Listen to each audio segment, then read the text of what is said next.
I remember my first day of tap class like it was yesterday. I was 5 years old, and I remember walking up into the building, into the tap room, and going up to the bar, and my instructor told us, I want you all to face the left.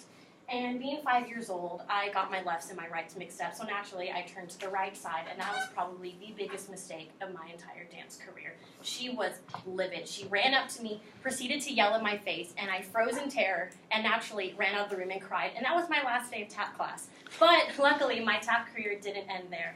When I got to high school, I joined the dance club, and from there I fell in love with tap dancing, and that's why today I am going to teach you all how to tap dance. More specifically, the 4 fundamental moves of tap dancing, which are the foundation for any tap routine, which are the shuffle, the flap, the buffalo, and the ball change. I chose this not only because it's my favorite type of dance, but because dance is good for your health, not only physically, but also mentally.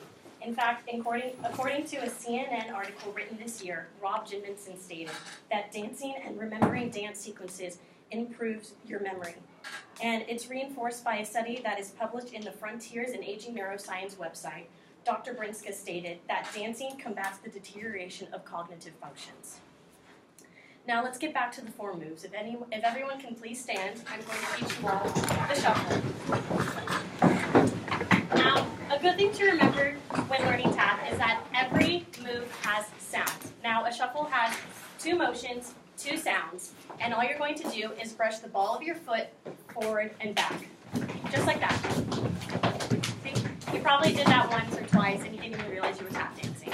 Now, a flap is a lot like a shuffle. It has 2 motions, 2 sounds, and you're going to brush your foot forward, but instead of brushing it backwards, you're going to strike the ground. So you're going to go forward and strike. Like that. You can hear the sound, you can hear the difference from a shuffle and a flap. Now, you're going to need to move in between those 2 to get from one to the other.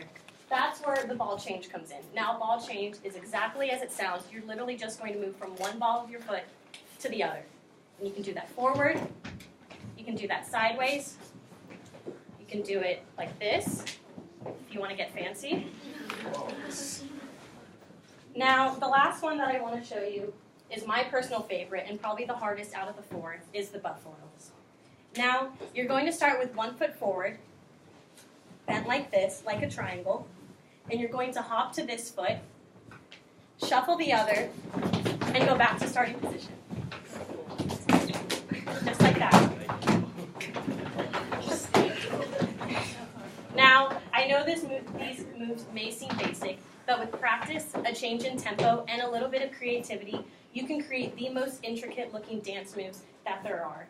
And I'm going to prove this in a video from one of my favorite movies called Swing Time, starring 2 of the most infamous tap dancers of all time, Fred Astaire and Ginger Rogers.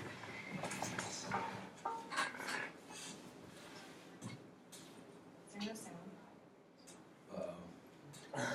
Little thing. Which thing?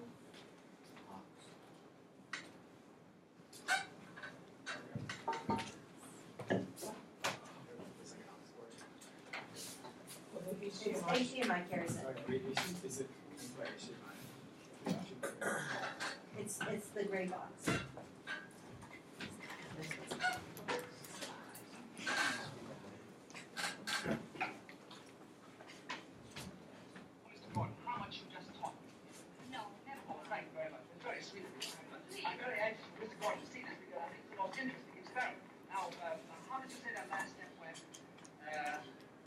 Orient.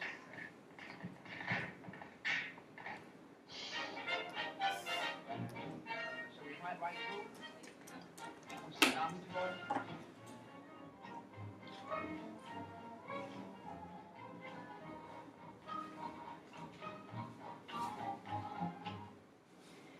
Now, I want to end this with a quote by Ginger Rogers herself, saying that rhythm is born in all of us. All you have to be is someone who has the time, the effort, and the determination to accomplish this. I really hope you enjoyed learning tap dancing just as much as I enjoyed teaching it.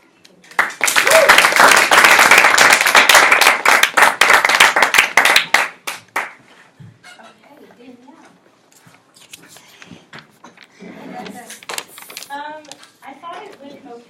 up until the sound. This is my first time using this, and I thought sound